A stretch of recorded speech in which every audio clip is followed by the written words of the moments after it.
ঈসা আলাইহিস সালাম রাস্তা দিয়ে যায়, দেখে কবর এক পাশের এক কবরের মধ্যে আযাব চলতেছে। পয়গম্বর ঈসা আলাইহিস সালাম ওই রাস্তা দিয়ে আবার ব্যাক করতেছেন, ফিরে আসতেছেন। ওই যে অনেকদিন আগে কবরের পাশ দিয়ে যাচ্ছিলেন, ওই কবরের মধ্যে আযাব হচ্ছিল। আজকে পয়গম্বর ঈসা আলাইহিস সালাম যায়, দেখে কবরের মধ্যে কোনো আযাব নাই। তখন পয়গম্বর ঈসা আলাইহিস সালামের অন্তরের মধ্যে একটা কৌতূহল জাগলো।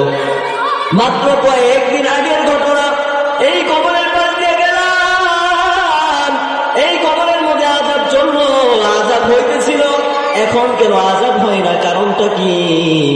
আল্লাহকে জিজ্ঞেস করে, দয়ার মালিক, কিছুদিন আগে এই কবরের পাশ দিয়ে গেলাম, এই কবরের মধ্যে আযাব হইল, আজকে কেন কবরের মধ্যে আযাব হয় না? আল্লাহ পাক রব্বুল আলামিন পয়গম্বর ঈসাকে জানায়া দেন, ও পয়গম্বর ঈসা, আমার এই গুনাহগার বান্দা, সে যদিও দুনিয়ার মধ্যে থাকিয়া গুনাহের কাজ করেছে, যদিও সে অনেক গুনাহের কাজ করে শয়তানের ধোঁকায় পড়িয়া, কিন্তু সেই মারা যাওয়ার আগে তার স্ত্রীকে ওসিয়ত করে গিয়েছিল, ও বিবি আমার, আমার এই সন্তানটাকে যেভাবেই হোক একজন আলেম বানাইবা। ওই আল্লাহর বান্দা দুনিয়া থেকে চলে যাওয়ার পর তার স্ত্রী তার স্বামীর ওসিয়ত অনুযায়ী ছোট বাচ্চা, 5 বছরের বাচ্চা মাদ্রাসায় নিয়ে গেছে। মাদ্রাসায় নিয়ে যাওয়ার পর উস্তাদ বলে, বিসমিল্লাহির রহমানির রহিম।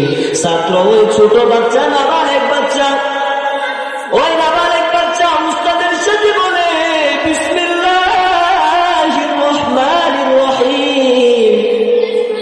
আল্লাহ পাক রব্বুল আলামিন ফেরেশতাদেরকে বলে, ও ফেরেশতারা, এই নাবালেগ বাচ্চা দেখি বলে, আমি আল্লাহ নাকি পরম দয়ালু করুণাময়?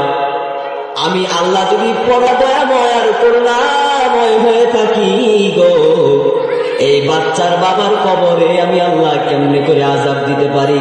আমি আল্লাহ এই বান্দার কবরের আযাবকে আমি মাফ করিয়া দিলাম। কাদরে কুদরত দারি বল কামাল, আনতা রব্বি আনতা হাসবি